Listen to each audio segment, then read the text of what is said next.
ഇന്നത്തെ നമ്മുടെ ലഞ്ചിന് ഒരു സ്പെഷ്യൽ സാധനമാണ് ഞാൻ ഉണ്ടാക്കുന്നത്. ഈ ചക്ക നാട്ടിൽ നിന്ന് ഉണക്കി കൊണ്ടുവന്നതാണേ. അത് ഞാൻ കുറച്ച് ചൂടുവെള്ളത്തിൽ കുതുക്കാൻ വെച്ചു. ഇതിനെ ഒന്ന് കഴുകി വാരി കുക്കറിലിട്ടൊന്ന് വേവിച്ചെടുക്കാൻ പോവാണേ. അങ്ങനെ നമ്മുടെ ചക്കയെല്ലാം നമ്മൾ കഴുകി വാരി ഒരു കുക്കറിനകത്ത് ഇട്ടിട്ടുണ്ടേ. എളുപ്പം വേകാൻ വേണ്ടിയാണ് കുക്കറിനകത്തോട്ട് ഇട്ടത്. എന്നിട്ട് തീ ഉണക്കുക, കുറച്ച് ഉപ്പിടുക, കുറച്ച് മഞ്ഞപ്പൊടി ഇടുവാണേ. അതോടിട്ട് ഒന്ന് ആവിയിൽ വേവിച്ചെടുക്കാമേ. ആവിയിൽ വേവിച്ചെടുക്കുക. അപ്പൊ എളുപ്പം വെന്ത് കിട്ടും.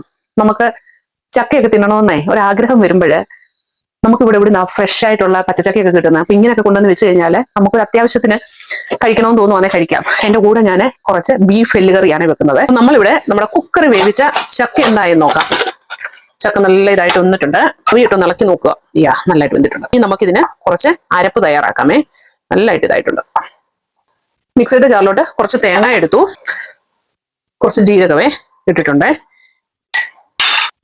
കുറച്ച് മഞ്ഞപ്പൊടിയെ,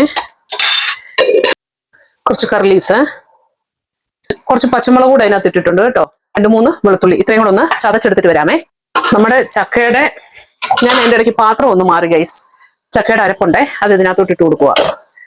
എന്നിട്ട് ഇവിടെ എല്ലാവർക്കും വിശപ്പ് ഭയങ്കരമായിട്ട് വന്നു. അപ്പോൾ വിചാരിച്ചു പാത്രം ഒന്ന് മാറി ബീഫ് കറി കുക്കറിലോട്ടൊക്കെ ഒന്ന് ആക്കാവുന്നു. ഒന്ന് അടച്ചു വെച്ച് നമുക്ക് ആവി കയറ്റാമേ. ഇച്ചിരി ഉപ്പൂടെ ഞാൻ ഇട്ട് കൊടുക്കുവാണേ. നമ്മുടെ ചക്ക നല്ലതായിട്ട് ആവി കയറിയിട്ടുണ്ട്. ഇനി ഇതൊന്ന് നമുക്ക് മിക്സ് ചെയ്തെടുക്കാമേ. അപ്പൊ മിക്സ് ചെയ്യുന്നതിന് മുമ്പ് ഞാനൊരു ശകലം വെളിച്ചെണ്ണ എല്ലാത്തോട്ട് ഒഴിക്കും. നിങ്ങൾക്ക് കടു വറുത്ത് വേണേൽ കടു വറുത്തിടാം. ഞാനൊരു ശകലം വെളിച്ചെണ്ണയായിട്ട് ഒഴിക്കുന്നത് കേട്ടോ. ഇതിനെ നന്നായിട്ട് ഉടച്ചെടുക്കാമേ.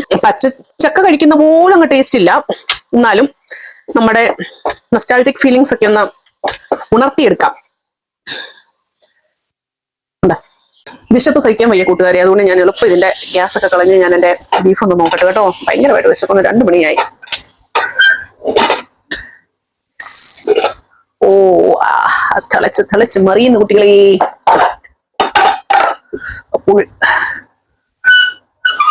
നല്ലപോലെ വെന്തിട്ടുണ്ട്.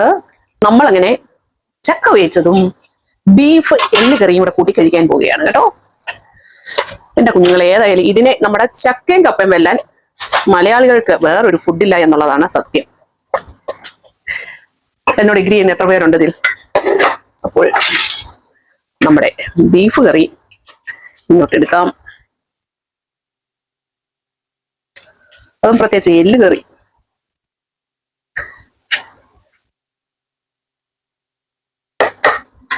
നമ്മുടെ ബീഫ് കറി ചക്ക വെച്ചുകൂടെ മക്കളൊന്നും പറയാനില്ല. അത്രേ ഉള്ളൂ. മറ്റൊരു വീഡിയോയുമായി കാണാം. ഞാനിതൊന്ന് കഴിച്ചു തീർക്കട്ടെ. എനിക്ക് വീഡിയോ എടുക്കാനുള്ള ക്ഷമയില്ല. വേറൊരു വീഡിയോയുമായി കാണുമ്പോൾ ബൈ. God bless you.